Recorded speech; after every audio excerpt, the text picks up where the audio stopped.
बहुत ज्यादा फर्क पड़ने वाला नहीं है। एहतियातन कदम उठाया गया है ये, जिसके बारे में एक्सपर्ट के जरिए हम आप तक खबरें पहुंचा भी रहे हैं। तो चंद्रयान 3 की लैंडिंग में थोड़ा सा बदलाव किया गया है। 23 अगस्त को शाम 6:04 पर अब ये लैंड करेगा।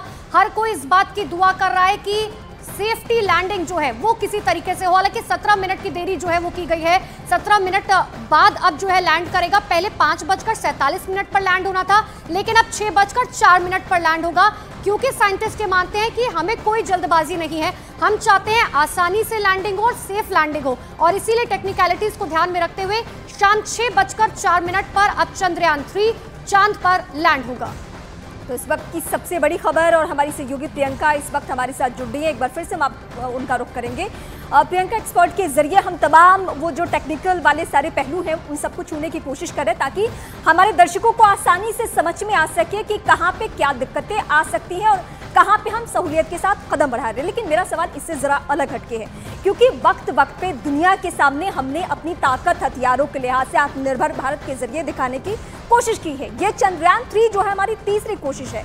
अगर ये सफल हो जाए, होना ही है इस बार जिस तरीके से हम देख रहे हैं अभी तक कोशिशें, उसके बाद दुनिया के सामने भारत की छवि स्पेस की दुनिया में खासकर कैसी होने वाली है? देखिए, जाहिर तौर पर सबकी उम्मीदें यही हैं, फिंगर्स क्रॉस्ड, कि ये मिशन बहुत सक्सेसफुल रहेगा सॉफ्ट लैंडिंग के बाद। लेकिन यहाँ जो दुनिया की हम बात करें, देखिए सबसे पहले जब चंद्रयान 1 हुआ था तो हमने ही बताया था कि चांद में आइस पार्टिकल्स हैं, यानी कि पानी होने की पुष्टि हमने की थी। चंद्रयान 2 पूरी तरीके से कंप्लीट नहीं हुआ था, पर उस मिशन को फेल कहना भी गलत होगा, क्योंकि उसके ऑर्बिटर ने जो चित्र हमें भेजे उसी की मदद से चांद के बारे में और ज्यादा जानकारी इकट्ठी की गई। और अब इस बार अगर हम बात करें, इस बार ऑर्बिटर नहीं है, लैंडर और रोवर है, और पहले ही जो पहला सेंसर है उसने अपना काम करना भी शुरू कर दिया। उसको आउटर ऑर्बिट में रखा गया है, जो कि ये बता रहा है कि चांद से अर्थ की सरफेस कैसी दिखती है, पृथ्वी चांद से कैसी दिखती है, और उसकी तस्वीरें भी हमने देखी कि कई क्रेटर्स वाली तस्वीरें सामने आ गई हैं। लेकिन रीमा, सबसे इंटरेस्टिंग बात यह है कि ये केवल एक स्टेपिंग स्टोन है। चंद्रयान 3 के बाद ऐसा नहीं है कि इसरो ब्रेक लेने वाला है। चंद्रयान 3 के बाद हमारा सूर्य पर पहला मिशन जो है, जिसका नाम आदित्य फिलहाल रखा गया है, आदित्य होगा। आदित्य के बाद एक्सपैट का एक मिशन होने वाला है, और उसके बाद प्रधानमंत्री नरेंद्र मोदी का भी और इसरो का भी सबसे महत्वाकांक्षी प्रोजेक्ट गगनयान 1 शुरू होगा। बताया जा रहा है कि गगनयान 1 और 2 अनमैन होंगे, यानी कि उसमें लोग नहीं होंगे, लेकिन गगनयान 3 से हम अंतरिक्ष में लोगों को भेजेंगे, यानी कि ना केवल भेजेंगे, वो लोग वापस भी आएंगे। तो ये केवल स्टेपिंग स्टोन है। इसकी सक्सेस से, इसकी सफलता से जाहिर तौर पर साइंटिस्ट जो तमाम इसरो में लगातार दिन भर लगे हुए हैं, उनका उत्साहवर्धन होगा, और हम आगे के प्रोजेक्ट के लिए बता रही है, दरअसल ये वो सपने हैं जो हर कोई जो है शुरुआत से देखता था। हर कोई ये कोशिश करता था कि कभी भी जो है हम चांद और सूरज पर पहुंच पाए। लेकिन मैं आपसे ये समझना चाह रही हूँ कि जब 23 अगस्त की शाम 6:04 पर लैंडिंग होगी चंद्रयान 3 की, जो होपफुली हर कोई कोशिश कर रहा है, तो उसके बाद क्या होगा? क्योंकि कहा जा रहा है कि सूरज निकलने का इंतजार किया जाएगा, और उसके बाद रोवर जो है वो अपना काम करना शुरू करेगा और फोटोज भेजेगा। देखिए, ये पूरा जो मिशन है ये पृथ्वी के 14 दिन और जो मून है उसका 1 लूनर डे, लूनर डे यानी कि केवल उजाले वाला जो समय है वो 1 लूनर डे का वहां पर ये रहेगा।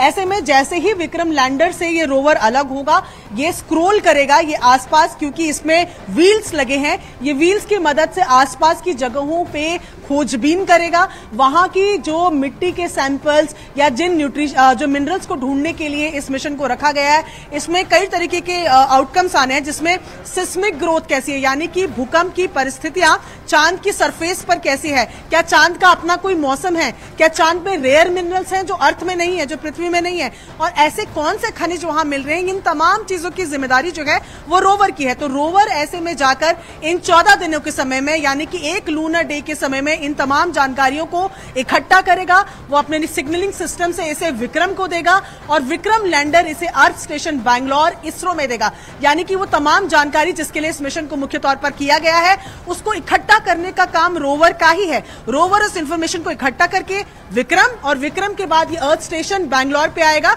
जिसके बाद इस मिशन को जिस ऑब्जेक्टिव के लिए मुख्य तौर पे बनाया गया है वो सबके सामने होगा। प्रियंका, हम आपका रुख करेंगे कि सिद्धार्थ अंतरिक्ष वैज्ञानिक इस वक्त हमारे साथ बने हुए हैं, उनका रुख भी हम करेंगे, लेकिन इस वक्त प्रियंका का ही रुख करेंगे। प्रियंका इस वक्त और भी कुछ बातें समझाने वाली हैं। आपको स्क्रीन पे आपको मदद से बताऊं तो आप देखें, ये चंद आपको जो यहाँ नजर आ रहा है ये चांद की सरफेस है, ये जो गड्ढे से बने हुए आ रहे हैं। अब ये देखिए विक्रम लैंडर है, विक्रम लैंडर खुला और ये प्रज्ञान रोवर उससे बाहर निकल गया। ये प्रज्ञान रोवर में सोलर पैनल आपको नजर आ रहे हैं, इस तरीके से वो मूव करता रहेगा पूरे एटकिन बेसिन पे जहां पर उसको अंदर आना है। ये मूव करके जानकारी इकट्ठी करेगा और ये जानकारी वो विक्रम लैंडर को देगा। इस बार एक खास बात जो है, जो मैं दर्शकों को बताना चाहूंगी, तस्वीरों में आप देख रहे हैं किस तरीके से लॉन्चिंग हुई थी, लेकिन इस बार इस चंद्रयान मिशन में एक बेहद खास बात यह है कि हम एक एक्सपेरिमेंट भी कर रहे हैं। हम लैंडर और रोवर के साथ हमने स्लीपिंग वेकिंग सर्किट लगाया है, जिसके जरिए हम ये देखने की कोशिश कर रहे हैं कि क्या वहां की लाइट से ये मशीन समझा रही है। दर्शकों के लिए समझना भी बहुत ज्यादा जरूरी है, क्योंकि ये सिर्फ एक मिशन नहीं है, ये वो सफलता की सीढ़ी है जो भारत अब छूने जा रहा है। के सिद्धार्थ लगातार हमारे साथ बने हुए के सिद्धार्थ, क्योंकि पूरी दुनिया को सबसे पहले हिंदुस्तान ने ही ये बताया था कि देखिए चांद पर जो है वाटर पार्टिकल्स मौजूद हैं, लेकिन अब हम बात करें, क्योंकि रूस का लूना 25 जिस तरीके से क्रैश हुआ है, उसके बाद कितने % चांसेस है कि हम सक्सेसफुली जो है वो लैंड कर सकते हैं? क्योंकि होपफुली हर कोई विश तो कर रहा है, लेकिन अगर परसेंटेज पे देखा जाए, क्योंकि उनकी टेक्नोलॉजी हमसे बहुत ज्यादा एडवांस थी। देखिए, इसको परसेंटेज फॉर्म में आप बदल नहीं सकती हैं। क्यों? अगर परसेंटेज और स्टैटिस्टिक्स की बात है तो रूस के पास में इसकी संभावना, प्रोबेबिलिटी भारत से कहीं कहीं कहीं अधिक थी, लेकिन यह गेम प्रोबेबिलिटी पर नहीं चलता है। वहां पर कौन सी स्थिति पैदा होगी, किस तरह से पैदा होगी और किस कंडीशन में आएगी, ये किसी को भी नहीं मालूम है, न रूस को मालूम है, न भारत को, न हमें, न आपको। इसलिए इसे कह सकते हैं कि कितनी परसेंटेज है, यह कहना भी उचित नहीं होगा। हाँ, यह कहना उचित होगा कि जितना कुछ हम लोगों ने किया हो तो फेल प्रूफ बनाने में, उतना हो सकता है रूस ने नहीं किया हो।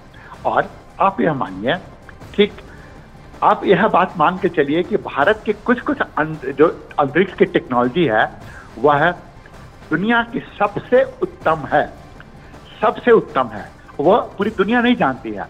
आप सोचिए कि कहीं पर 1 करोड़ रुपए खर्च करके कोई काम कर लेता है और कहीं पर 1 लाख रुपए खर्च करके काम कर लेता है, दोनों में अंतर है जी। पहली बात है। दूसरी बात है कि दुनिया में अन्य देशों ने पानी की खोज क्यों नहीं की, पानी मतलब हाइड्रोक्साइड की खोज क्यों नहीं की, ठीक, भारत ने क्यों की। और भारत के इसी डेटा के ऊपर में मानवता का भविष्य निर्भर है। ध्यान दीजिए, शब्द को ध्यान से सुनिए, मानवता का भविष्य निर्भर है। क्यों? क्योंकि यह जो उसके पास में आंकड़े मिलेंगे, तस्वीर मिलेगी, जानकारी मिलेगी, ज्ञान मिलेगा, ब्रह्म मिलेगा, यह पूरी दुनिया को आगे चलाने में सबसे अधिक कारगर होगा। क्यों? उसका कारण है 2। पहला कि चंद्रमा के उस सतह पर पहुंचने के उपरांत में भारत क्या कर सकता है कि भारत है पूरे बाहरी अंतरिक्ष को खूब अच्छी तरीके से देख सकता है, खूब अच्छी तरीके से, इतनी अच्छी तरीके से जितना कि कोई नहीं देख सकता है। पहली बात है, मतलब कि आपको मालूम चल जाएगा कि कौन कौन से ग्रह हैं, कुछ ग्रह पर जीवन हो सकता है, किस पर नहीं होगा, ये सारी जानकारी भी हम लोग ले सकते हैं। तो आप सोचिए, ज्ञान है ना, इसी को तो ब्रह्म कहते हैं, नंबर 1।